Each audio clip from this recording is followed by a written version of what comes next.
Welcome, everybody, to this episode of Ask the Professor. I'm your host, Tulley, Dean for the College of Arts, Humanities, and Social Sciences, and Professor of English here at UF. Ask the Professor is a series where we get to know our professors a bit better. We learn about their vocational passions, why they love to teach what they teach, their ongoing research, service, and creative projects, and hopefully when we're finished, we have a better understanding of their discipline, their typical workday, and of course, who they are and what motivates them. For today's episode, we feature Dr. Nathan Tice. Nate, hi Nate. Hello. Nate serves as Associate Professor of Chemistry and Chair of the Department of Physical Sciences here at UF, where he began teaching full-time in 2015. Nate earned his BA in Chemistry from Anderson University in 2003 and his Ph.D. in Inorganic Chemistry from the University of Kentucky in Lexington. In Lexington, what year? 2006. 2006, I should know that. Nate has dozens of published works in academic journals. He's given many talks at academic conferences and as a guest lecturer. He's written and received grants, produced many academic posters, and advised countless students on theses and research projects. Around campus, he's known as a leader in university service, serving on many committees, leading initiatives, and volunteering to help or lead in special events on our campus. In 2019, Dr. Tice had the distinction of being the recipient of UF's most prestigious award for faculty, the Founders Award for Faculty for Academic Excellence and Christian Witness. He currently resides in Findlay with his wife and 2 kids. Welcome, Nate. I'm happy to be here. It's a pleasure. So you and I have at least one thing in common. We teach courses that some students call killer courses. Statistically speaking, and this bears out in a number of ways, students struggle with English, math, and chemistry probably more than any other subjects. And since chemistry is kind of a necessary foundation for so many of our competitive majors, how do you approach students who might be terrified or have a fear of all things chemistry and relax them a bit to open up to learning?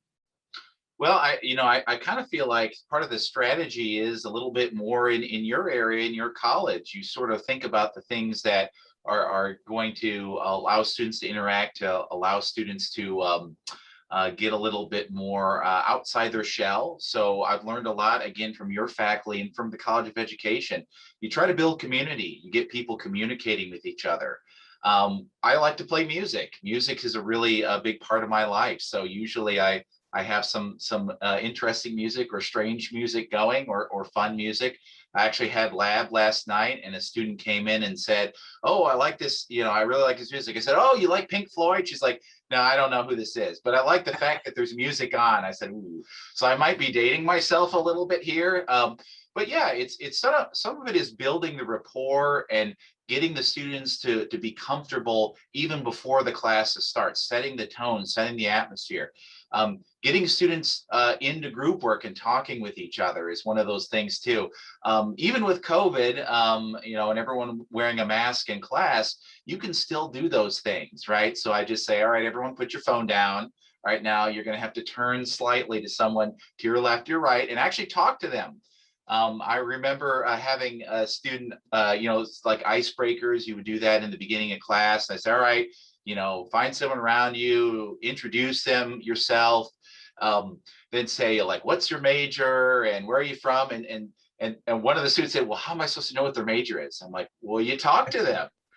So it's like things like that. So it's like, yeah, interact with people, and that helps a lot when you build that rapport and communication and you say, hey, we're all in the same boat together. I get it. You're not a chemistry major. 95% of the students taking this courses are not chemistry majors, and they probably don't really want to be here, at least not to start out. You set the expectations, and I do that very quickly. I say, we get it. You're not a major, but this is why you're here. And this is how it's going to help you in your career path. You make sure that you make the class relevant and pertinent to them and their major and their career path. And you try to have fun along the way. You try to tell jokes, you try to play music, you try to do group work, you try to do some things like that. I can't make it fun 24/7, but you do have to bring a little bit of levity or things like that. And I'm sure you found that in your own classes as well. Yeah, and the research, particularly on the music front, is pretty clear in terms of cognitive development at early age, but also later in life, that music is certainly directly related to the way the brain processes math. So I think there's something there too in terms of stimulating the process of thinking. Yeah, the YouTube videos, you can go on YouTube and find 10 hours of something. And then I usually play that throughout. But I actually learned that from Chris Deniker. Like, oh, that's actually a good way to do that is you have a group work problem, but you play music in the background. And then when the music's over, like, okay, time's up, kind of things like strategy like that. So again, it relieves that, not that silence is a bad thing, but sometimes it relieves a little bit of awkward silence when people are sitting around and whispering and kind of working on answer. Hey, play something in the background. It puts people a little bit more at ease, relaxes them a little bit more, and does kind of facilitate, gets people talking and more willing to chat with others instead of like whispering because it's so quiet in the room and things like that. So I don't know. I feel like that works. I know some students probably they would rather sit in silence, but I said, oh, if you want to do that, you got time to study in silence by yourself, right? I want people to sort of engage not just with the material, but with each other. And I think the pedagogy shows that when you have classes that are engaged and building community early on and you set that tone, students end up being more successful. So I don't think chemistry is any different than English or math or any other course for that matter. Do you have a favorite class to teach, and why would that be? Well, the one I'm teaching right now. No, that's that's a cop-out answer. I really like organic chemistry. It is just really interesting. It was sort of the topic that got me into chemistry as well. I enjoy that. I think it is interesting. But there's a lot of other areas that I've really liked to. I've gotten to like Gen Chem a little bit more because there's a little bit more flexibility. Like I said, I can try different things. It's not as content heavy. It's not that there's no content, but you could be a little bit more flexible and try some things differently. You get a lot of freshmen in that course, so it's kind of fun to interact with them. I really enjoy teaching the honors courses. I've done that with several faculty, including your own with Dr. Marie Loudon-Haynes. That's fun. I mean, it is fun to say, hey, I can spend a couple hours a week thinking about something that's not just chemistry. I can think of, well, what about broader scientific principles and how they relate to things like art or religion or disease and pandemics? I think that's very useful for any endeavor, for any person in any field, is being able to think outside your box, thinking about applications, being able to interact with people outside the sciences is important. I always talk to students about that too. I say, well, why do you have to take a communications course? Why do you have to take a literature or writing course? Why is it important to take a history or a political science or something? It's like, because you want to be actually a good citizen, a well-rounded person. You also want to be able to communicate well and interact well with people outside of the scientific discipline. The forensic science students, they learn how to interact with judges and juries. That's very important. But if you're too technical, the prosecutor is going to pull their hair out because they're like, no one understands what you're talking about, right? And that's not going to help build a criminal case. It's very important, whether you're talking to a technical or a non-technical audience, to be able to interact them, to have a good rapport, and also to say why my research or my area of interest matters. So communication, effective writing, being able to understand and collaborate and relate to other people, that's very important. And you're not going to get that in a lab. You're not going to get that just studying chemistry. So I think that's really important. Some of these honors courses, these multidisciplinary courses, are really important and beneficial for students here at UF. When did you know that you wanted to study chemistry? Well, it was probably high school, and I know I'm talking to a recovering chemist right now. So in high school chemistry, that's right, Dr. Tulley was at one time a biochemist. So we're still working on him. I think a second career is in order, don't you think? I don't think so. There's a reason I left. No, what are you talking about? Okay, the quick story is that with you left biochemistry because you were in a lab with no windows and you decided this isn't what I want to do. And that's fairly accurate. Yeah. Yeah. And my response was, well, we make labs with windows now. But it's true. You run into students that are like, there was a forensic chemistry student this summer. I said, well, how did your internship go? And she said, I hated it. I said, well, what do you mean you hated it? It was a really good biotech company that she was working for. She said, they stuck me in an office all day. And I hated doing that. I wanted to be in the lab, So Right. you can definitely figure that out. Even within your own discipline, you could say, this is not for me, right? I don't want to do this, right? So when I first started thinking about chemistry, I was in high school chemistry, and my chemistry instructor there was trying to explain orbitals and how they overlap. And he was using balloons. He was trying to, and like the first lecture, I'm like, I don't know what he's talking about. And then like after the second, third, I was like, oh, I get this. Oh, this makes sense, right? I really migrated and was attracted to chemistry because it helps me make sense of the world. That's what I really like about science. And it just kind of clicked and made sense there. So that's when I knew I wanted to go into chemistry. And after going, sort of being in that atmosphere at Anderson University, my undergrad institution, which is very similar to UF, they have a lot of similarities. I really said, this is the atmosphere I want to be in. I really enjoy teaching. I enjoy the collegiality, the atmosphere. I enjoy working and mentoring with students. I like working in lab, but I'm a little bit like you. I don't think I want to work in lab 8 to 10 hours a day. I think that would get old, but there are other people out there like, I don't have the patience to teach. I don't want to talk to students, and that's fine. The world needs lots of different people and lots of different chemists, right?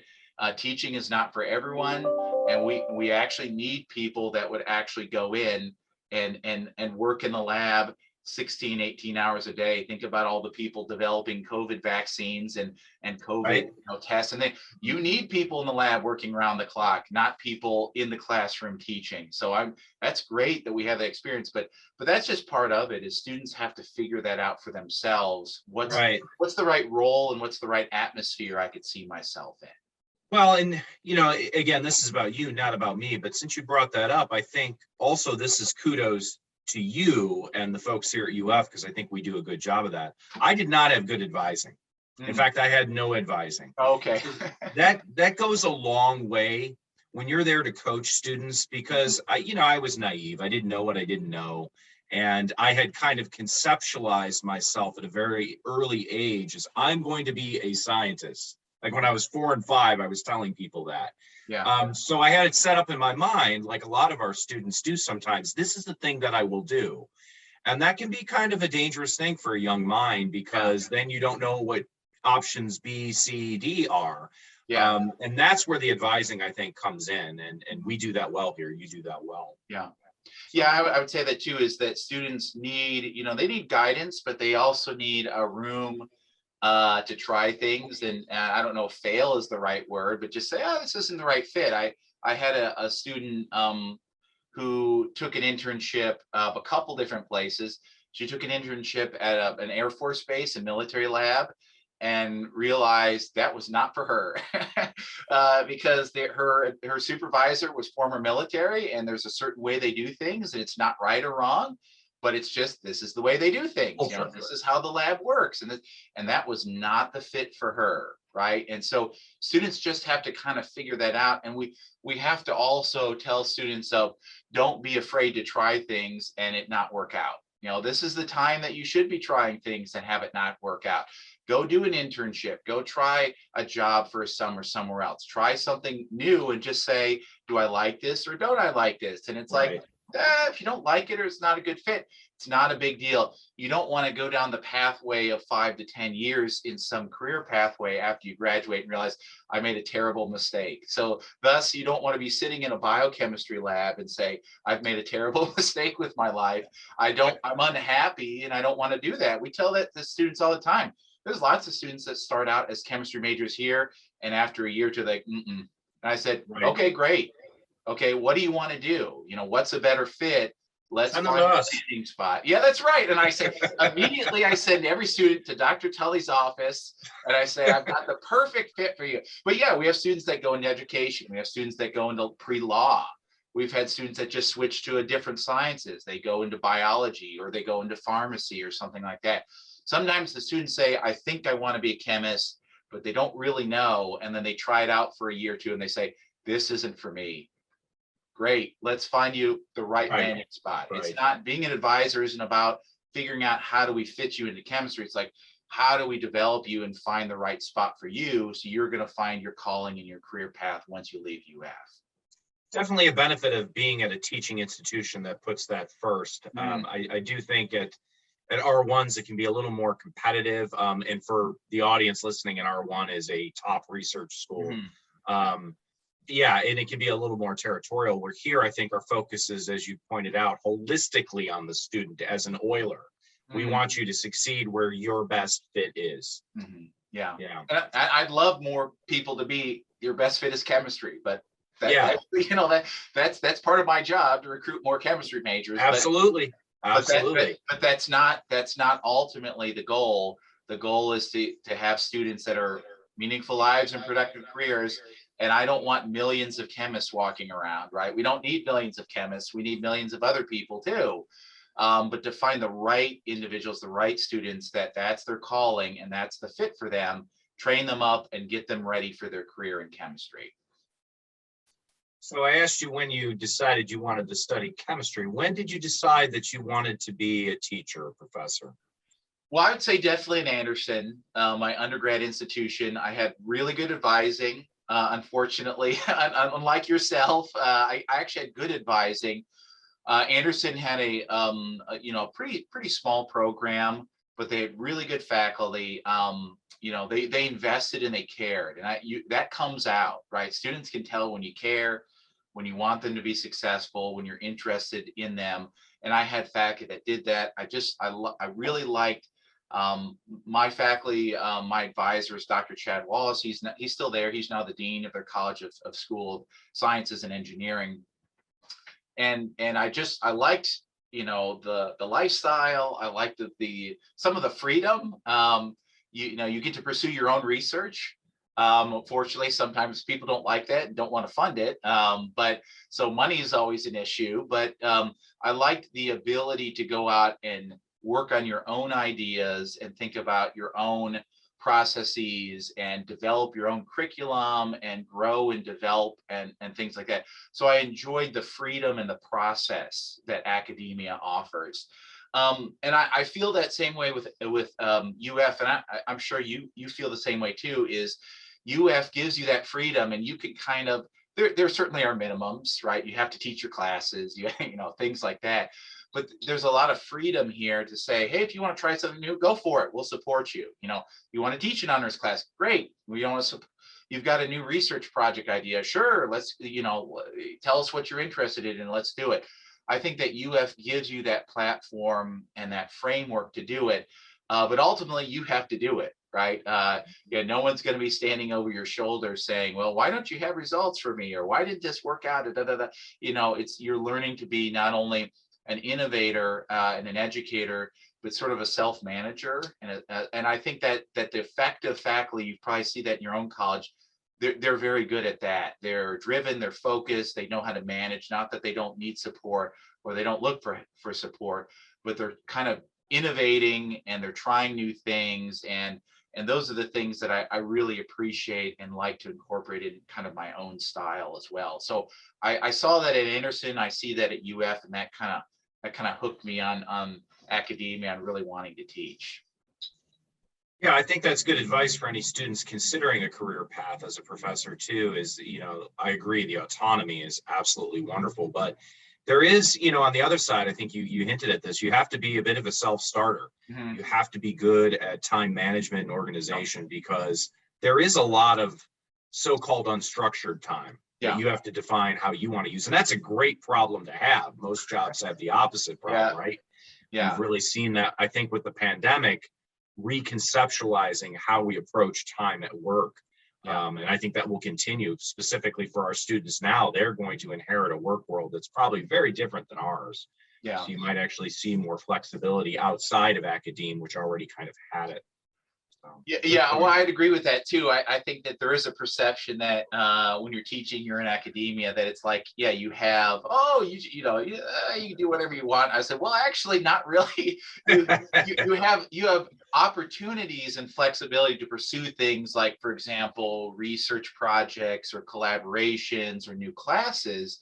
But there's actually a lot of structure and a lot of requirements, especially during the academic year. It's like, I can't just say, I'm going to take a vacation, see you later. Like, no, or I can't just say, I'm going to move this class from 10 a.m. to noon. It's like, nope, that's not how it works, right? There's a lot of structure because in an institution like UF, there's a lot of moving parts.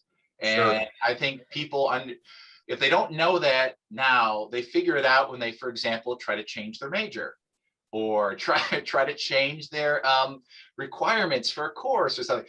There's a lot. I mean, you touch every, even one course, and chemistry is a perfect example. One chemistry course touches and impacts hundreds, if not thousands, of students, and Right. all sorts of majors and departments and things like that. So you have to really think about, if I'm going to make a change here, how's that going to impact all these other areas? And many times it's in ways that you haven't even thought about. So you have to think it's not just you're autonomous, right? And you, the faculty member, you have to think about, well, how does this impact the students? How does this impact my class? What about the department? What about my Certainly. college? What about other programs or colleges?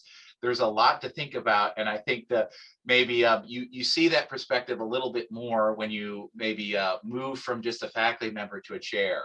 And then you probably see that even more when you move from a chair to a dean. You see even Yeah. more connections as you go. Yeah, as a former chair, I don't envy your position. I've been in that. I rely on my chairs to do everything. So for the students hearing this, a department chair has many responsibilities. So please be kind to them if they're a little late with your papers. Especially a new one like me. Be extra kind. Exactly. So tell us about an interest or hobby outside of work. Well, I already talked about music. Really enjoy, not a great musician, but really enjoy music. I've always liked going to concerts, enjoy listening. I guess it's just kind of a part of my life. Enjoy art. Again, don't commission me for any art projects because you'll get stick figures, things like that. So it's not necessarily anything that you want to put me on. But I've always enjoyed art. I can remember as a high school student and even at Anderson, really hanging out with the art kids. I really liked hearing their perspective, listening to them, learning how to appreciate the art. And it's something that I really enjoy and wish I had more time to do. That's why I love interacting with your faculty, some of the art faculty there, and hearing their perspective and thinking about it. The initial course that we talked about, to just shamelessly plug the honors program, the interface of art and science that I taught with Dr. Loud Haynes, it was actually, we focused on a book by Walter Isaacson, who is fantastic. If you want to read a phenomenal biography that's really interesting and really engaging, read something by Walter Isaacson. He's fantastic, but he's wrote probably the quintessential book on Leonardo da Vinci. And so Da Vinci just did these amazing things with science and engineering, but as in art. And really his thesis in the book that Isaacson talks about is Da Vinci would have just been a really good artist, except he was also amazing and interested in science and engineering. And that made him an amazing artist. We wouldn't have talked about him. We wouldn't talk about him today like we do now if he wasn't interested in the engineering and science side, and vice versa. He would have been a good scientist and engineer, but he was a phenomenal scientist and engineer because of his interest in art and painting and sculpture and frescoes and things like that. The things were symbiotic. His interest in both made him better at both. And I really appreciate that.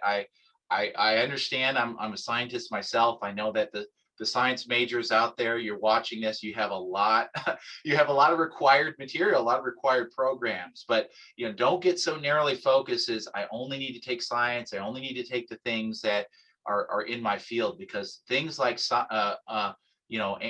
taking art courses, appreciating art, learning how artists work, how sort of creative design works, can actually make you a better scientist. Learning how to be creative and observing things and thinking things from different areas and the connections, that's really beneficial. The best scientists are the ones that can see the connections in the world around them and can think creatively and think differently. And that book, it comes right out. It's crystal clear. Da Vinci would have been, an interesting artist, a nice scientist, but he wouldn't have made the impact that he made in our modern world if he wasn't interested in both and didn't excel in both and see the connections between both. That's good advice. Just earlier you had said, we have to have the opportunity as students, and I would call myself a student first, actually, because I think you never stop being a student. Absolutely. To fail, one, I think that was great advice. And the second part of that is to always try to have an open mind to things. I think two of the problems that we experience in higher ed, and I'm always looking for ways around them, is one, to get beyond the grades. We have way too much focus on grades, and students, we understand they're markers, they are measurements, and they do mean something. We're not going to diminish that, but they are not the only measurement of your ability. In fact, they're a pretty poor measurement of what you can do. So there's that. And I think the other thing is viewing college as simply something to pass through rather than a rite of passage. And I think that's what you were alluding to with speaking about Da Vinci particularly, is these things intersect. And you have this opportunity for so many different things on a college campus, and not to let that pass you by because you're so focused on getting the degree and getting out and working.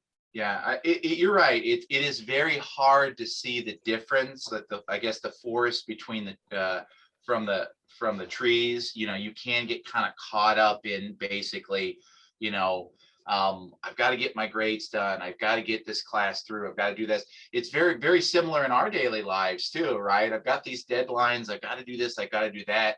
And sometimes you just have to step back and say, well, what's really important here?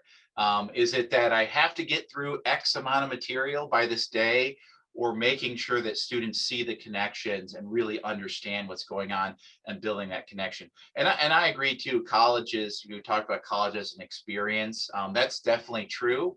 I just see it as sort of, it's a way of developing yourself as a whole person, and thinking about all the things that maybe you won't even see until later on how did this actually impact me? How did this help me grow?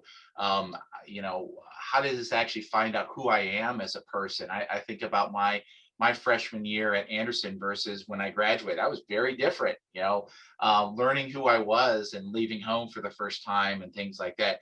Those are things that you can't really get necessarily in a classroom, or can't be summarized by a grade. And you're right. You're not going to have a lot of employers that say, well, I see you got a C+ in organic 2 lab.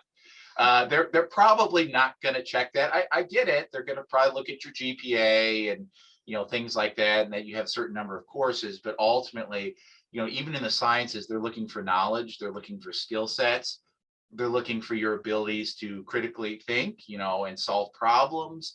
They're looking for your ability to work with a team and overcome sort of issues and things like that.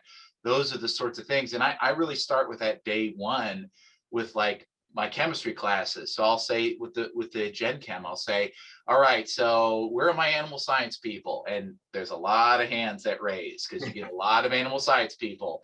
And I say, okay, so let's pretend that you've graduated here and you've graduated vet school and you're going to go out in the world and you're going to be a vet. And I say, who here wants to be large animal, right? Large animal vet. Few people raise their hand. I say, okay, you're going to work on cows and stuff like that. And then they'll point to someone else. Okay, you're going to work on cows. You got a cow here. Let's just call this cow. What's a good name for a cow? Mittens. Okay, so we got Mittens the cow, and Mittens owner calls you up and says, okay, Mittens is not eating and is having digestive issues and is sleeping extra long, and it maybe has dilated pupils. What's wrong with Mittens? There's no manual for Mittens, right? Mittens isn't going to tell you what's wrong, right? You have to figure that out, right? So ultimately, it's not about taking exams or following directions. You're going to have to use the skills that you got here at UF and the skills that you got in vet school and your combined experience to figure out what's wrong with Mittens and how do you make Mittens better, right? Ultimately, that's what we're trying to do. Grades are supposed to be kind of a reflection of that, but they ultimately don't really encompass that of whether you're going to be a successful vet or not.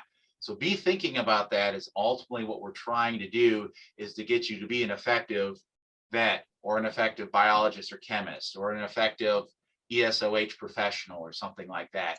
And chemistry is a part of that, but your grade in this class is not going to guarantee success or doom you to failure in your future career. Ultimately, employers want to see you solve problems for their clients. The end.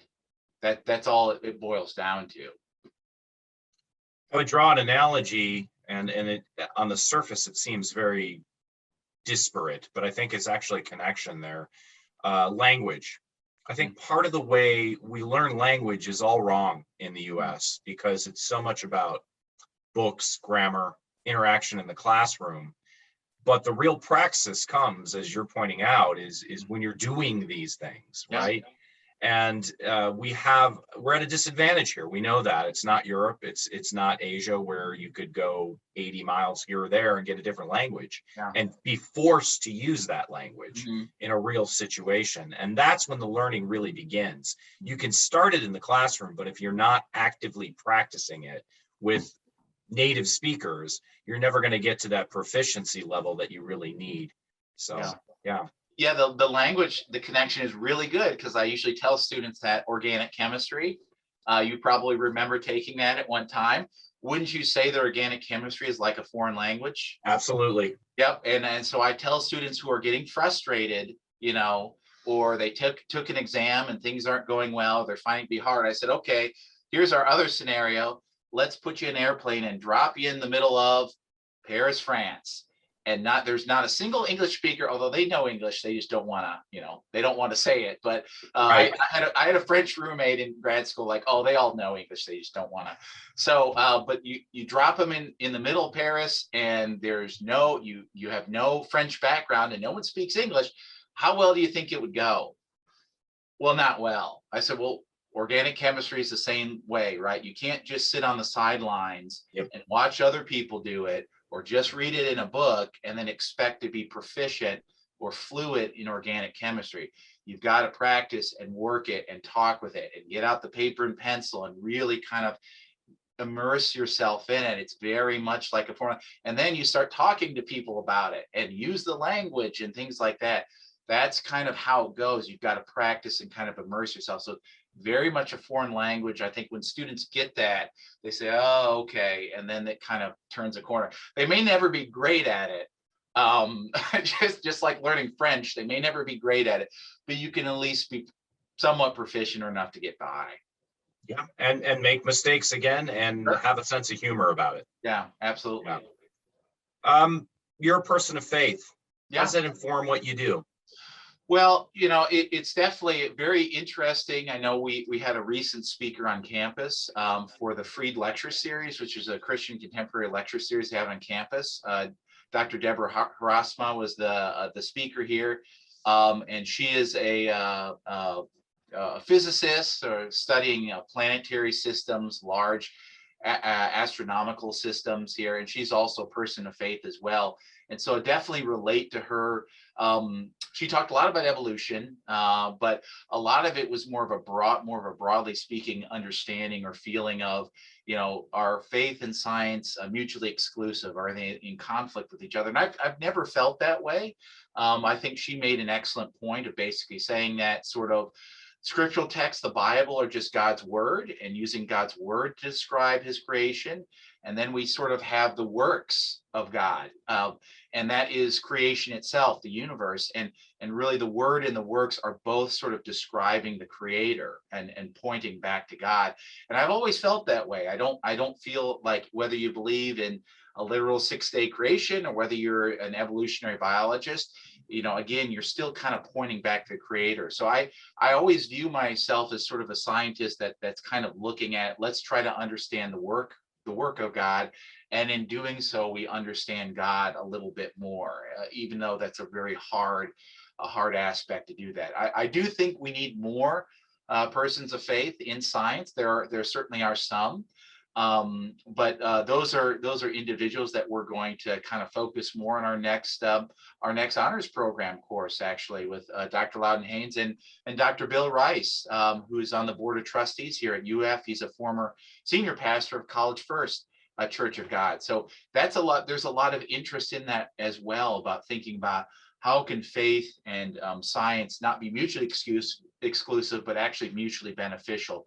How can it deepen our understanding of God and deepen our faith? I think that's pretty helpful and insightful. So I think about that kind of on a daily basis. Is by studying science, I'm studying the works of God, and therefore understanding, getting to know God, getting to understand God a little bit more. So you're in the halls over there at Brewer Frost, right? That's where you are. That's correct.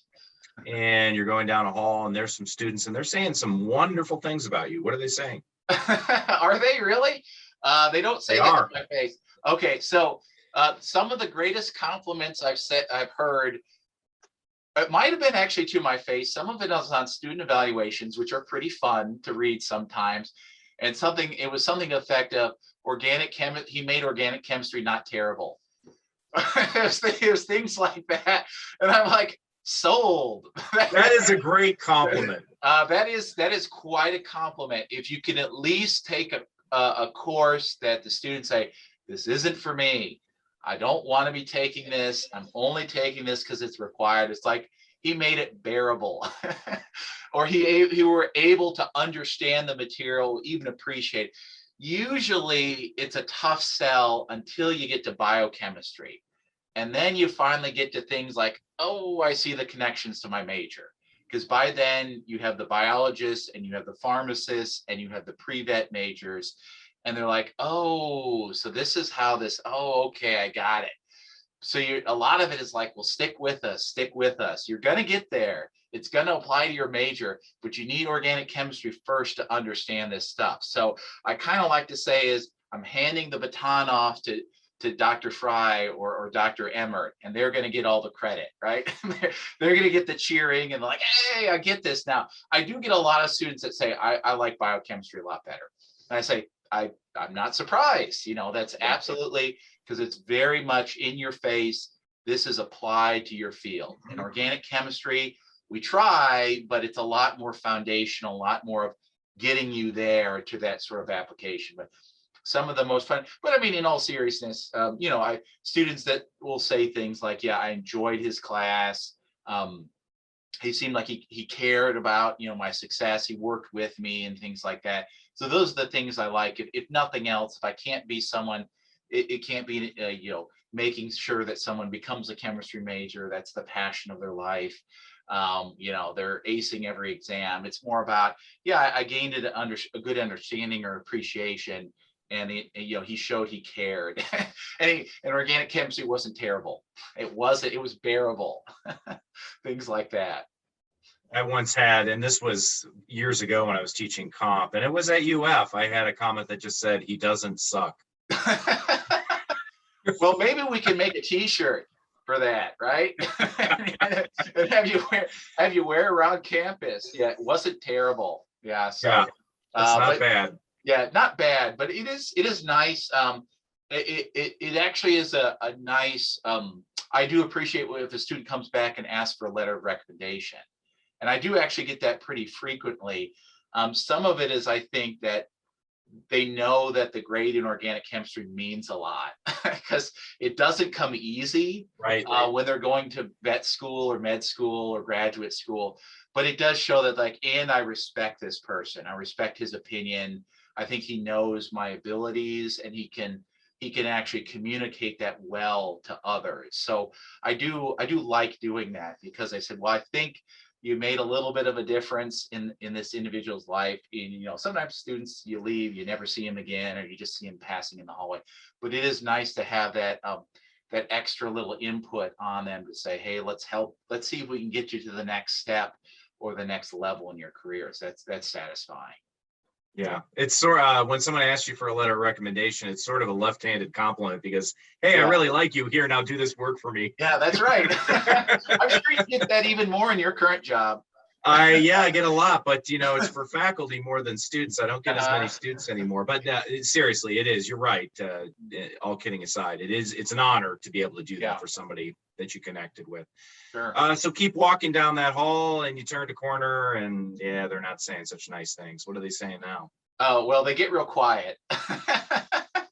It's usually more of, I mean, and I think as you grow as a faculty member, you learn how to manage it. I mean, sometimes you manage the students that are unhappy. I don't get as many of those anymore.